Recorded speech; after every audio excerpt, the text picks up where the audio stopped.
Well, we're live right now on YouTube. I tried a minute ago to try OBS because I wanted to share some web pages that talked about things so that way we can have some visuals going on. Have my little introduction music and a little outro music that goes along with this, but I failed tremendously. I'm trying out a different camera right now. I'm trying out my Lumix G7. There's a little bit of a delay, but it looks pretty good. I don't have basically the same lighting I had on with the Canon 80D, and I played around with the T3i. That was my first big amazing DSLR that I love, and it just doesn't fill the screen all the way. When that's kind of interesting. So yeah, if you have any comments, let me know right now. I got two friends online there. If you want to say something in the chat, ask me a question. I'm just basically trying out this live streaming because I think that's kind of like the future for a lot of things. I know it is at 1 o'clock in the morning, 1:18 in the morning, at least Texas time, and experimenting around with some aspects of things. I think I'm gonna let my beard grow out a little bit. I don't know. That mustache is kind of cool looking and whatnot. But yeah, if anybody has any questions or comments and whatnot like that, I think we've all been following the stock market the last couple of days, and it's been interesting to see the GameStop, GameStop stock, and AMC and Dogecoin and all that fun stuff. Has been really interesting to see that uh, go on and have that ride happen. And I think a lot of folks are actually learning a lot about stock markets and learning how to invest money and save money and whatnot. And if you think about this, that you can earn, let's say you earn, I don't know, $20,000 a year.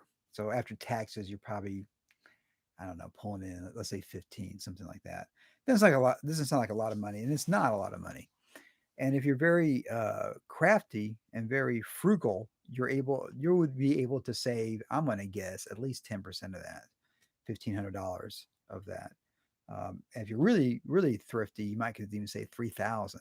And so basically, at $15,000, you're saving 3,000. You're only living off 1,000 a month. And a lot of folks, if you have roommates and things like that, you probably could, that could very well be possible.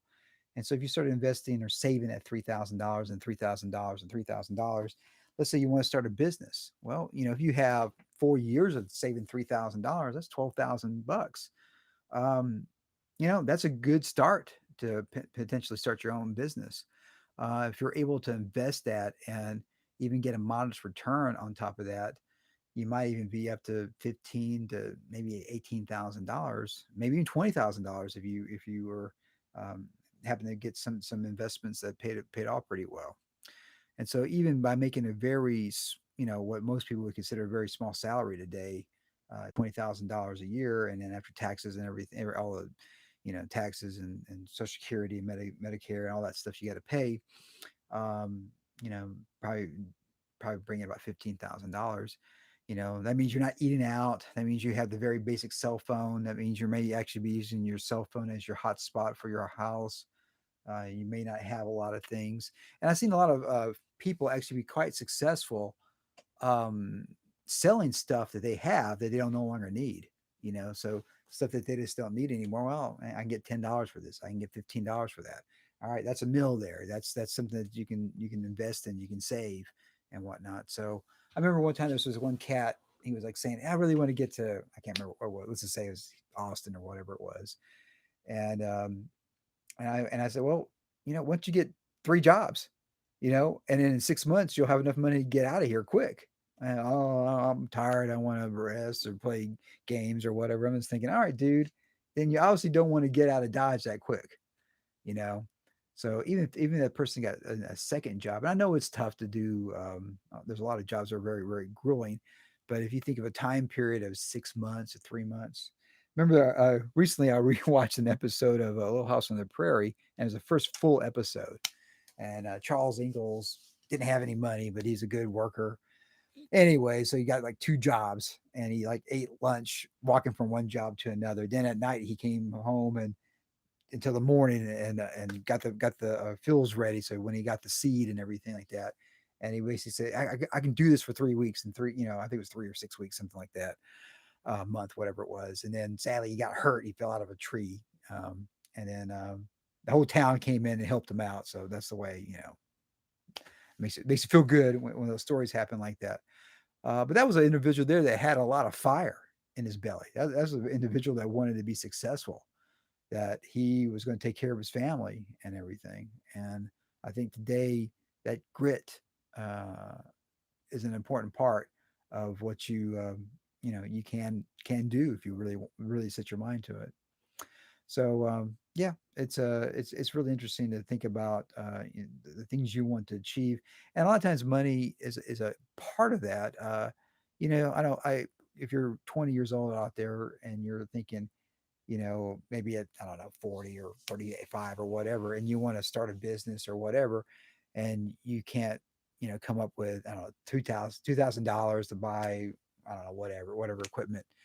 And you're thinking, why is that? How are you 35 years old and not have you don't have access to either borrow or get $2,000 or have $2,000 in assets?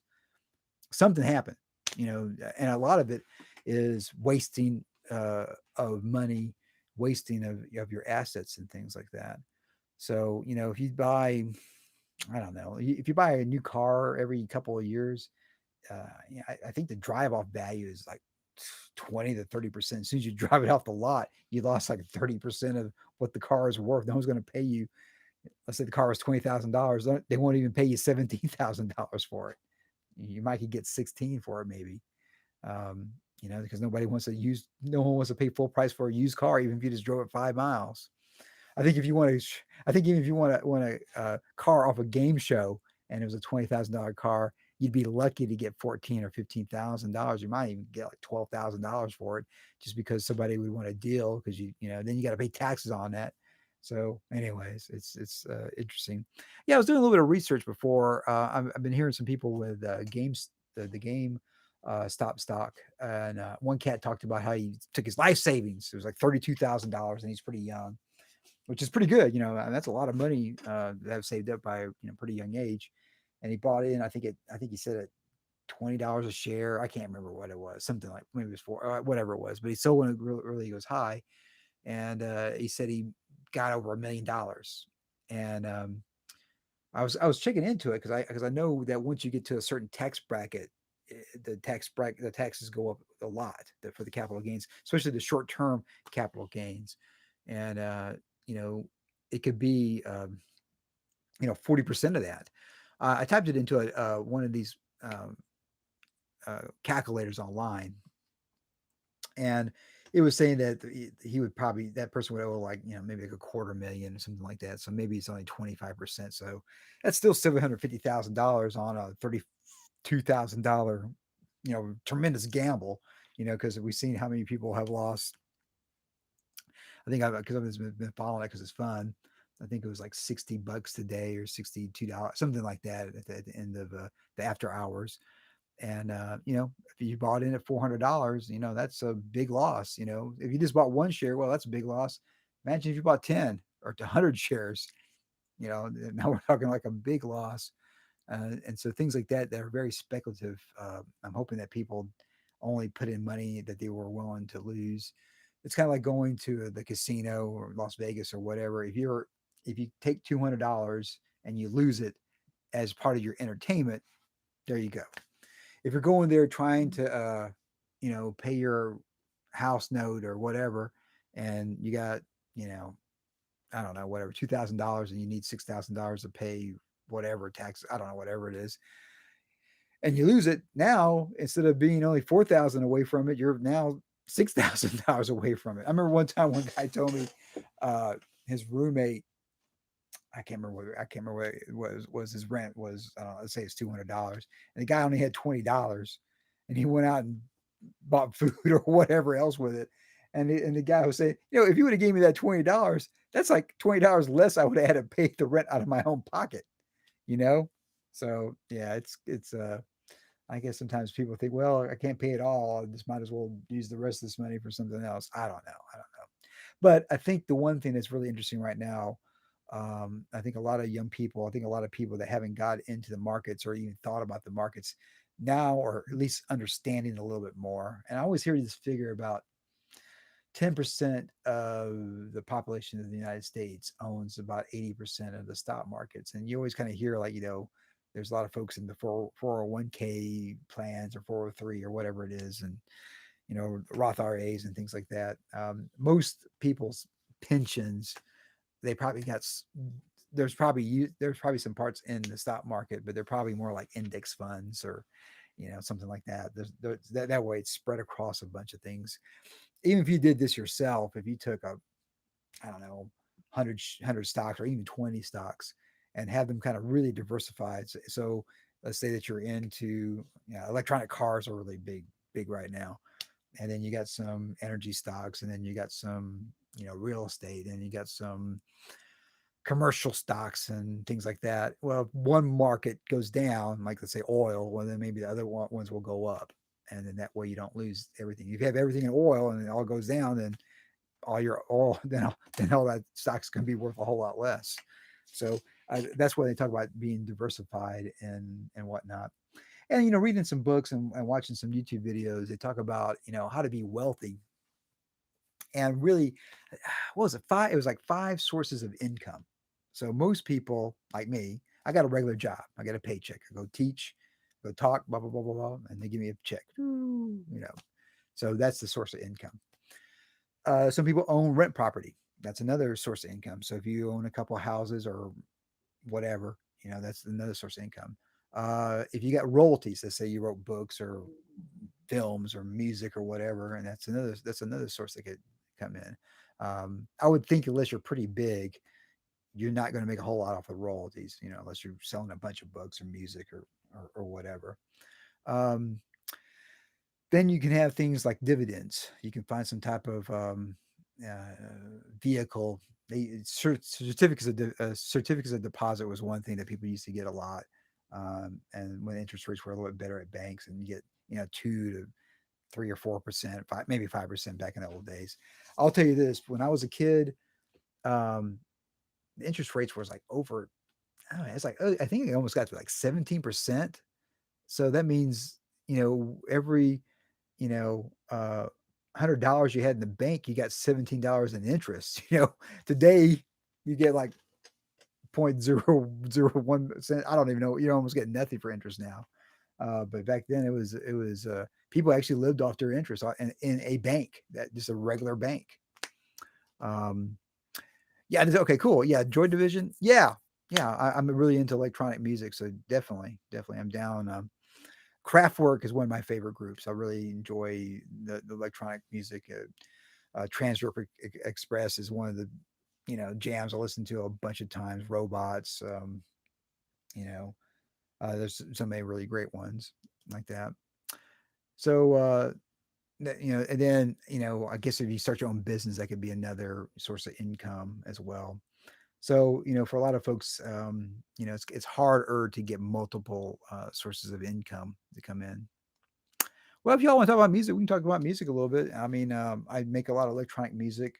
Um, I like a lot of sounds.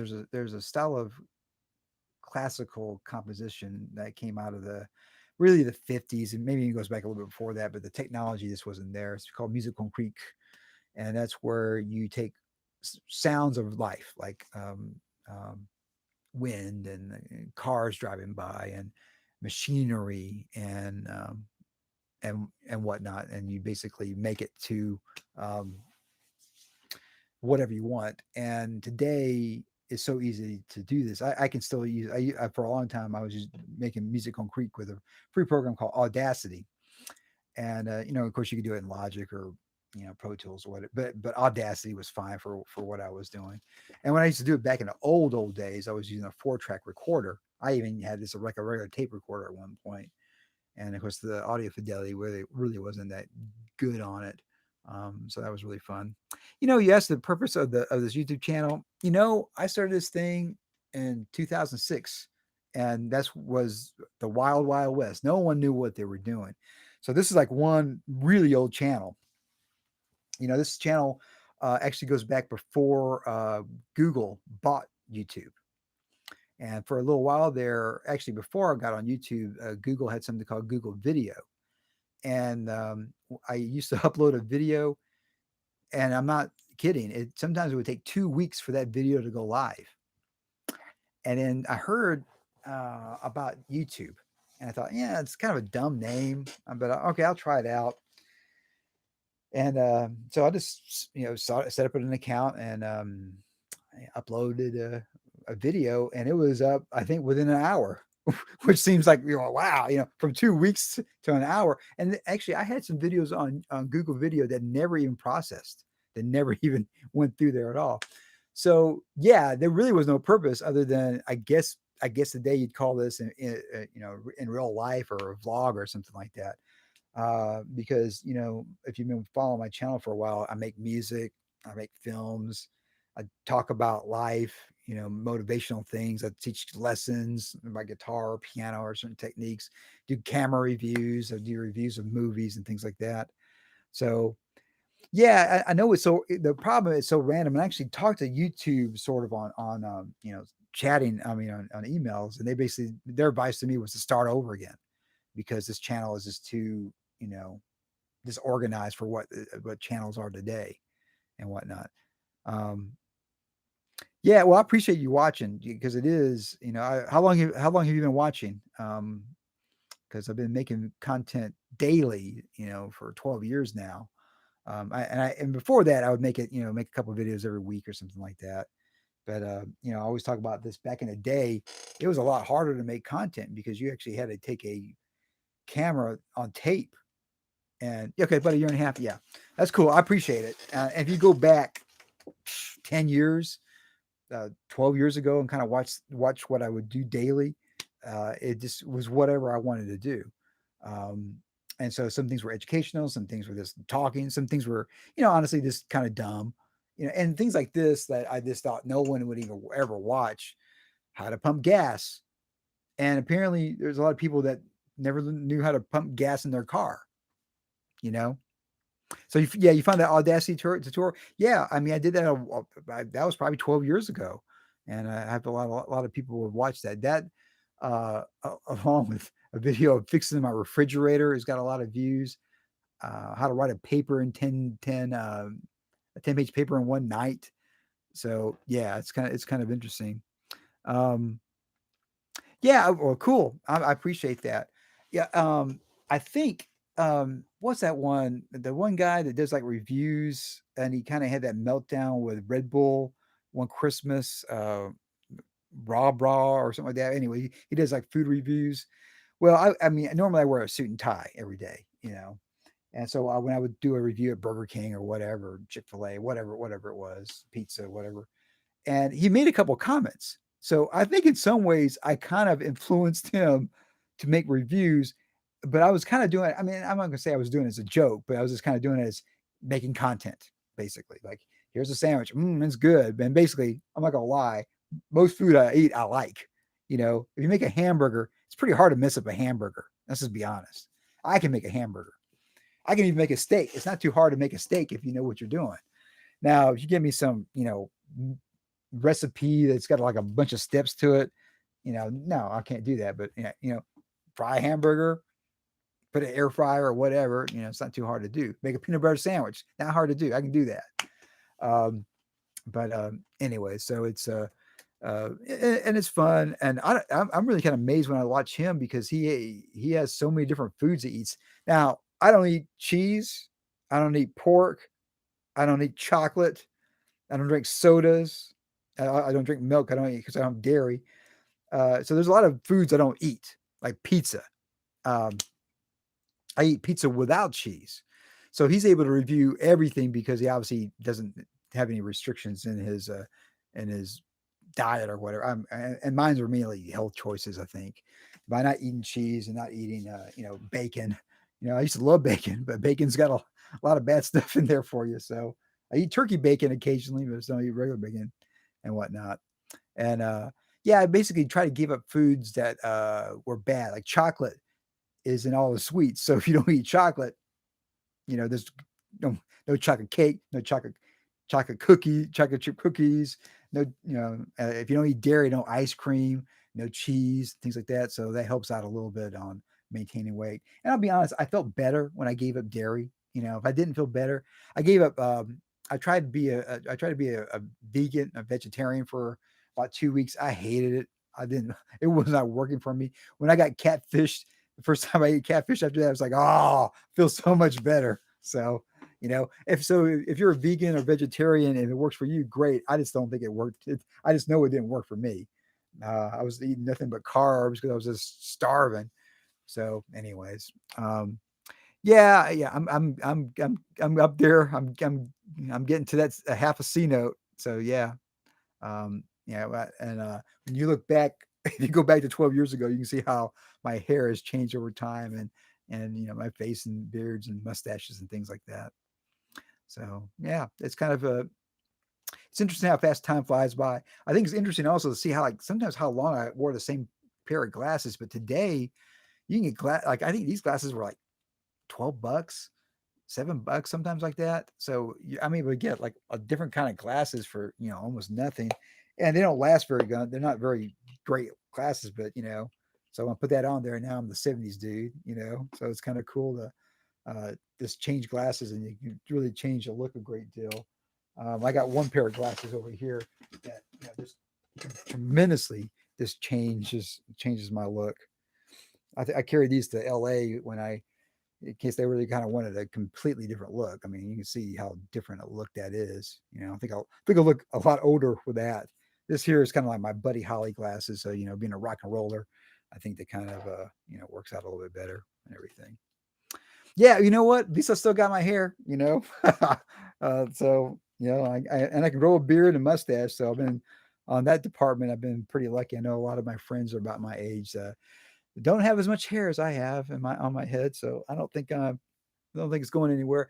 And right now, because of the pandemic, I figure, what's the point of getting haircuts? What's the point of shaving? Most of the time, this is how people see me with a mask on when I'm teaching and everything like that. So, hey, what are you going to do?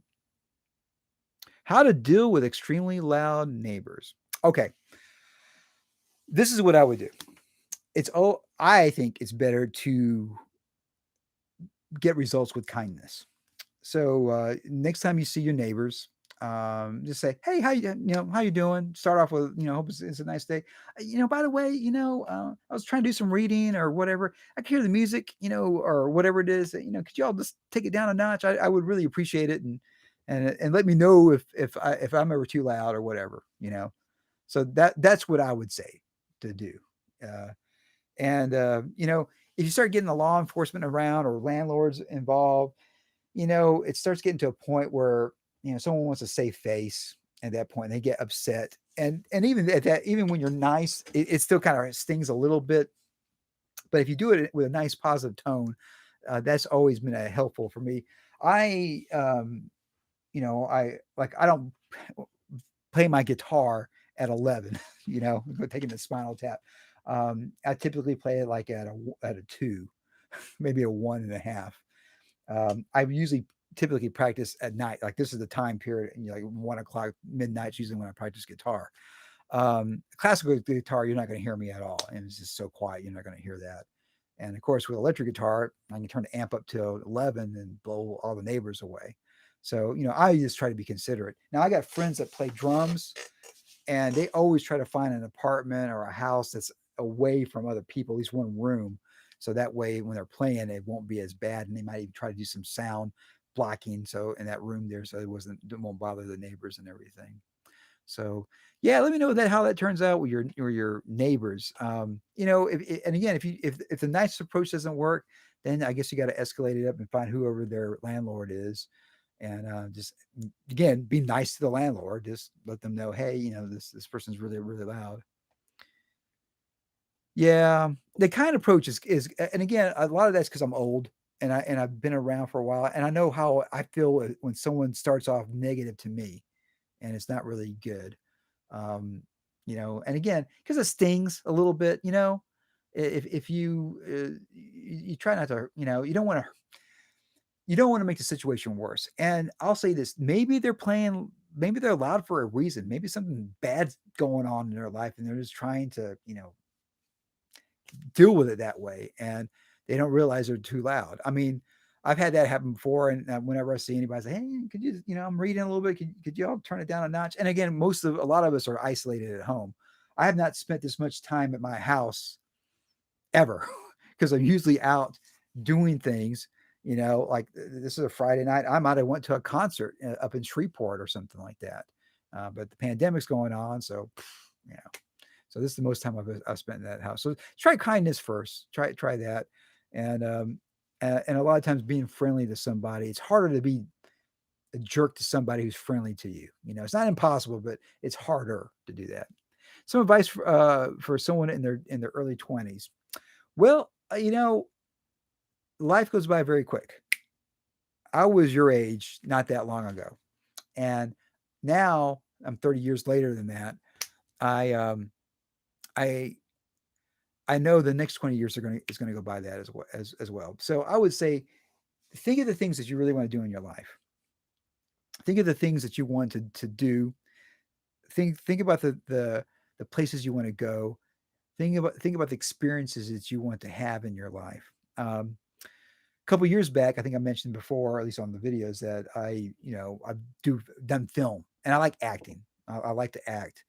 I know that I'm most likely won't ever, become a famous is not what I want. I like to be able to get some lines in a Hollywood TV show or film. Student films I can get in all the time because I do it for free, and I can talk. I can memorize my lines, and if I'm right for the part, I'm amazing. If I'm wrong for the part, I'm horrible. But that's all actors. So my goal is to get a line. We'll start with one line, and that I have one line in a TV show or film that's a real legitimate thing that has a real budget and whatnot. And so I went out to LA and I went over to Central Casting. And at that time, you had to get there. It opens up at 9 o'clock, and they only take the first. I forget. Again, it's like 80 people, 90 people, something like 70, something like that. And I was given advice to get there at 4 in the morning. So I got there at 4 in the morning, camped out. Got there. There were people that showed up at 7, at 8 o'clock, and they weren't getting in. I don't think anybody got in there. They got there later than 5:30, honestly. And there were some cats that got there at midnight. And so I went in there, and looking around, there were mostly people that were extremely good looking, like models, basically. Like they're like, man, and younger, a lot younger than me. So here I am, middle-aged man, and I have normally if you I had a for a long time I was wearing this clean cut, what I call business cut, clean shaven and whatnot like that, and I had a suit on. And I wanted to go take my picture. I think I did a picture with like a T-shirt like this, as well as kind of show a different look. And I thought, well, cool. I went to Central Casting. I know that's a fast way to get on there. And oh, how you doing? Um, and so the next day, I got a text saying if I was available for The Rookie. It was a new TV show with I said Nathan Fillion, the captain from Firefly. That was his new show, and so I was on set, and there he is. There's the captain of Firefly, and I'm sitting on a subway, and there was a chair that was empty. He sat next to me on multiple takes, in between takes. So there I am, sitting next to the captain of Firefly, and the day before I was, 4 o'clock in the morning at Central Casting. So it's pretty amazing to have that story happen. And I got on a few shows. I think altogether it was 10 shows I got on there. And I would have gone this summer, but obviously the pandemic's going on. Everything was closed. And every once in a while, I still get a text from LA seeing if I was available for one. The coolest one was this. I got the text on a Sunday, and it was like Monday. So I'm in Nacogdoches, so I can't get to LA anyways. And it was a show called The Huckleberry. I'm thinking, Huckleberry, what's that? The only thing I remember is like Huckleberry Hound, I mean, they're making a cartoon or whatever. So, and it was for an engineer. And I thought, all right, cool. So I typed it in, what's this code name for? And it was The Mandalorian. So I really wanted to do it. I just couldn't, there's just no way I could get to LA. There's just no way. I mean, from 7 o'clock that night to get on set by 8 o'clock in the morning, I couldn't get there. There was no flights. I going down to Houston and everything like that. So That was one of the coolest ones. I almost was in Star Wars. It was almost in the Mandalorian. So yeah, that was woulda, coulda, shoulda, on there. Yeah, definitely. Um, so uh, have you ever done any streaming on Twitch? I don't really play video games like you all do. I play the only game I played well, actually two games now, but for a long time, the only game I played for like the last 15 years was on the Game Boy Color. I play Dr. Mario. So I play that every day. And then recently I started playing Burger Time. Don't know why. But it's been really fun to play Burger Time. And so those are the two games I play basically daily. Dr. Mario I play every day, but Burger Time I play pretty good bit. So that's been really kind of fun to play Burger Time. So I don't know if anybody actually wants to watch anybody play Burger Time Pearly on there. So yeah, I don't. Maybe I can look into doing some Twitch things, but there's many other folks out there that are tremendously better at playing video games than I am. I have a friend in Japan right now. He's from the States and got fluent in Japanese, and he does Twitch over there. And he's actually the cat that we had this challenge about playing Dr. Mario. And I said, yeah, I never played it before. I'll practice for, I can't remember what it was, a month or 6 weeks, whatever it was. And I practiced every day. He destroyed me, it wasn't even close. But I'm pretty good now. I won't say that I could beat everybody at Dr. Mario, but I'm pretty good. Pretty good one. You don't need to play games. So what would I do on there if I don't play games? Would you just talk like this? You know, I don't. I just don't. I just don't know. The live stream. I played around with OBS a minute ago, and I was because I wanted to be able to show some screens and things like that because this would make some different kind of content and whatnot. Yeah, so you can just talk. Okay, cool. Well, I can definitely talk all day long. So I might look. I'll look into that. I'll look into. I think I can look. I can look into getting a Twitch account and see how that works and everything. Well, I've been blabbing for 30 minutes. I appreciate y'all and I thank y'all for these awesome questions and everything like that. And to major in math. Okay. One thing I would just honestly watch a lot of YouTube videos on mathematics. Everything from geometry to trigonometry to calculus and whatnots. And you probably know about Khan Academy. They have videos on every type of mathematics out there and everything. You may want to reach out to the university that you'd like to go to and let them know you're interested in mathematics, and they can kind of give you some guidance as well. Thank you so much. And whatever school you want to do. And I'll say this: if you're really good at mathematics, there's a lot of opportunities for a lot of things. Obviously, in the sciences, this what they call the STEM, um, the STEM majors. If you want to teach mathematics, math teachers are needed everywhere, from college to junior college to junior high to high school. You can get a job with that. But also in mathematics, there's a lot of sciences, of course, that can use that as well. And I would just work on my craft every day. If I really was into mathematics, I practice guitar an hour every day. I would suggest you do the same thing with mathematics. Outside of school, whatever your math you're taking now, find something that on there that you can learn every day. And I remember Jerry Seinfeld, he's a comedian, he had a TV show in the 90s. And his rule was that he worked on his craft every day. He took a calendar and just put an X every day that he did comedy. And I would suggest y'all do the same thing as well. I see, was it Leonard's YouTube channel for learning upper calculus? Yeah, there's so much great stuff out there as well. So today is so much easier to learn music theory. Like when I was y'all's age, I bought this book for $7. I barely understood. When I went to college, it was a lot easier because I could actually see the teachers and ask them questions. Hey, what's the parallel fifth, or what's a augmented sixth chord, or whatever. So yeah. Well, I've been blabbing for a while. Thank y'all so much. I'll post live again, and I really appreciate y'all. And thank y'all for watching and subscribing. And of course, if you haven't subscribed, go check out the 70s Dude channel as well. I'm trying to get some more subscribers on there as well. And of course, I'm assuming y'all are subscribed since y'all seen that. So good night, everybody. Thank you all so much. And of course, it does compute. Go watch The Rise of the Robots at www.therobotfilm.com. Thank you all. Computed.